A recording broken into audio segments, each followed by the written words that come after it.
How did Peg the duck get so famous overnight? Let's check out the entire story and meet the young heroes that helped this Indian runner duck to, well, run. Hello, wonderful people. I'm Gail Cruz from Wonderbot Animals. And here is Peg the duck can waddle on 2 legs, thanks to what these students did.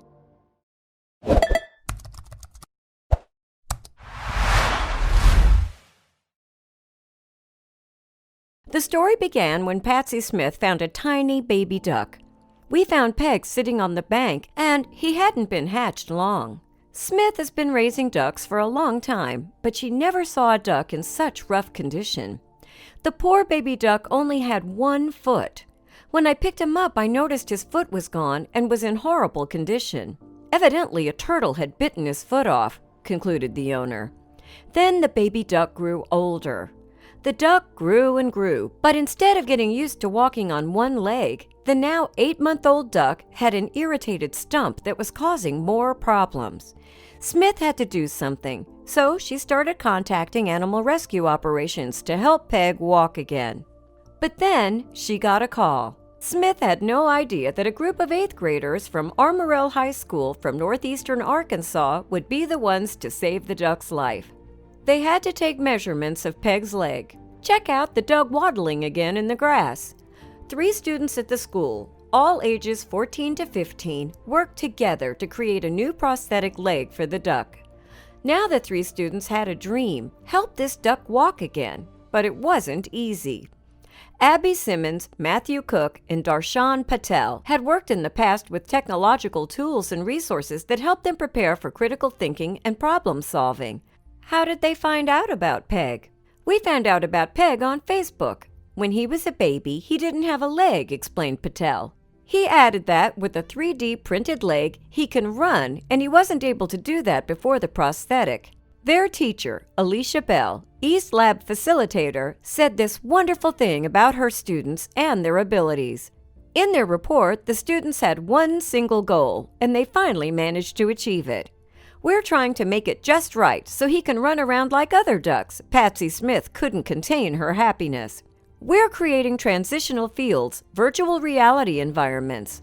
One of our environments is a grocery store, so the students with disabilities can use a 3D projector or 3D goggles, said Alicia Bell, adding that these students can use the VR environment to practice walking and real-life skills for the future. Together with her students, Bell entered these projects and won a grant which enabled them to buy a large 3D printer. Winning the grant in the Sophistication and Innovation category, the students got the large printer, which they used to create Peg's leg. But creating a leg for a duck turned out to be a tough task, explained Bell. Before the duck got his leg, the students spent months measuring from photographs and 3D printing different models. Luckily, the school's lab had a smaller 3D printer, and the students knew how to begin their project. You won't believe how many designs they made for Peg's prosthetic leg. There was always room for improvement, so the students tried different approaches. We thought it was just going to be a shaft with a hole in it connected to a foot, but it was much more complicated than that, explained Cook. Let's see Peg try the latest model. We already were looking into ways of creating sophisticated creations with our 3D printer, and we saw that we could do just that for a duck, said Bell. In theory, it had to look like a duck's leg, but it also had to function like one.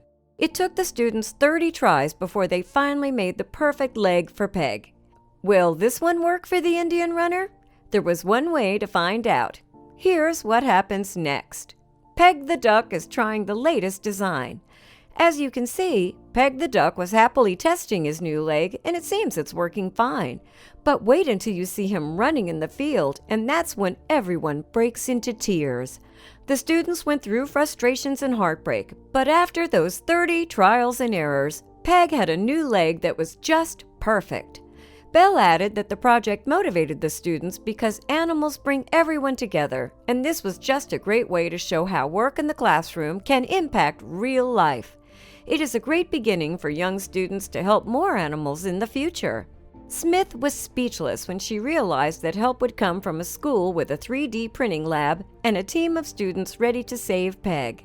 She began crying when she saw him run around in her backyard. What will happen next? Thanks to these awesome kids, Peg can now happily waddle again, and although the journey was difficult and long, the students are now a lot more experienced in creating duck legs. But that is not the end of the story yet. Here's what the kids will do next. Peg might not be able to run and live up to his name as the Indian runner, but he is more than happy that he can walk thanks to these amazing students and 3D printing technology. What will happen next? The students at the Armorel East Lab have quite the 3D printing expertise and experience. Patel explained that they are now working on helping a local chicken by printing another prosthetic leg. The teachers couldn't be happier, added Belle. They're only in 8th grade. I feel like this is going to give them a lot of opportunities because they have 4 more years to get going, said Belle. As we all can see, this was only the beginning of their journey, and all their hard work was rewarded with a happy duck waddling in a field.